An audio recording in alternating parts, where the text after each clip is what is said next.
Kaf Dağı'ndan İrfani Nağmeler.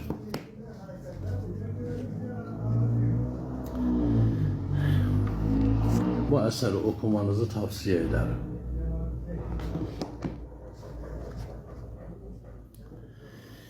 İnancın delilli olursa ve her konuyu da belgesi ile bilirsen, inancı bozuk olanlar senin inancını bozamaz. Seni doğru inançtan çıkaramaz. Ve sen de öylelerinin yazdıkları yanlış inançları beğenmezsin. Ki beğenenler var.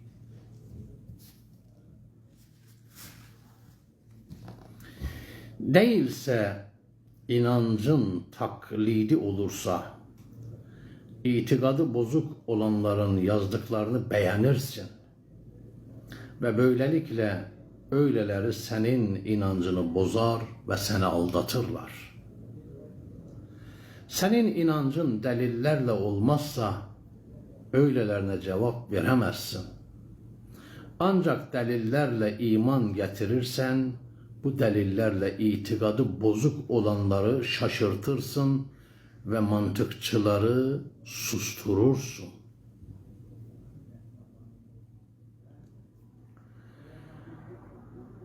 Ahirete vardığın zaman sadece amellerini değil, gönlünde ne varsa onları da göreceksin. Burada mahrem sandıkların orada yara olacaktır. Dost sandıkların orada düşman olacaktır. Dünyada kara olan da ahirette ak olacaktır. Burada yüce olarak düşündüğün çoklarını orada herkesten daha küçük göreceksin. Dünyada küçük sandığın birçok kimsenin de ahirette ne kadar büyük olduklarını göreceksin. Birçok bey orada köle olacak. Nice hakirler de orada sultanlık makamına yükselecekler.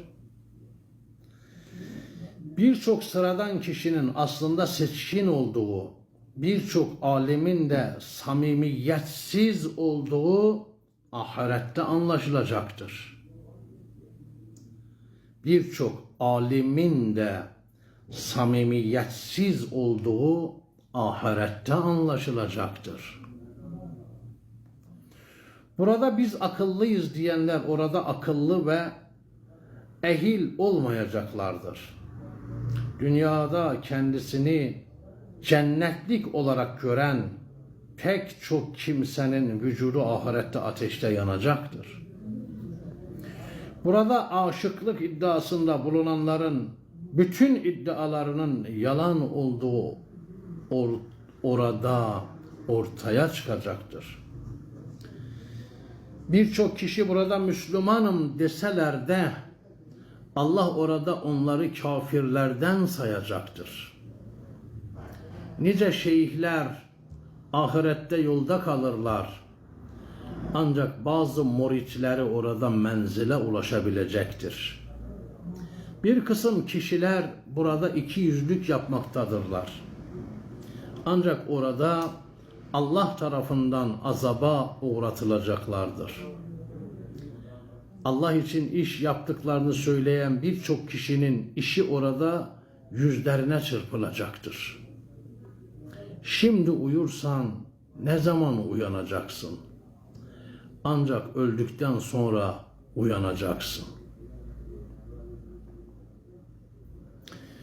Bilen ve bilmeyen nasıl bir olur? Celil ile konuşmak ıstıraptır. Cahil ile konuşmak ıstıraptır. Bir daha buraya arz edeyim. Bakın. Bilen ve bilmeyen nasıl bir olur? Cahil ile konuşmak ıstıraptır. Alimlerin uykusu bile ibadettir. Cahillerin ibadeti bile zillettir, aşağılıktır. Alim olan kişi bilgisinin gereğini yapmalıdır. Ancak gönül sahiplerinin dini daha üstündür. İlim amel ile olmayınca, yani bilginin gereği yapılmazsa, o kitap yüklü hamalı develer bile ayıplar. Bilip amel etmediğin şey yok hükmündedir. Bildiğine amel edersen ne kadar güzeldir. Çok hırslı ve ilminde kuvvetli bir alim, bütün dünyayı bir sözüyle ele geçirebilir. Zalim sultanın gönlünü fethedebilir. Dilerse doğruyu yanlışa çıkarır, yanlışa doğruluk süsü verir.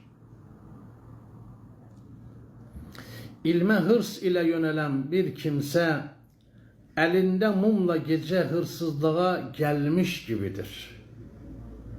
Hırsız evde kahya olsa neler yapar? Hırsız evde kahya olsa neler yapar? Bir küçük yılan ejderha olsa neler eder? Hile için bilgi öğrenen kimse sonunda hile yaparak doğruları yanlış gösterir. Dünyalık biri ona yüz döndürünce bir pula dinini 50.000 kez satar. Ondaki her yara için onlarca merhem gerekir. Alimin bir günahı dünya kadar gözükür. Deniz olduysan kavga etme, gemide her şeye konuşup laf kalabalığı yapma.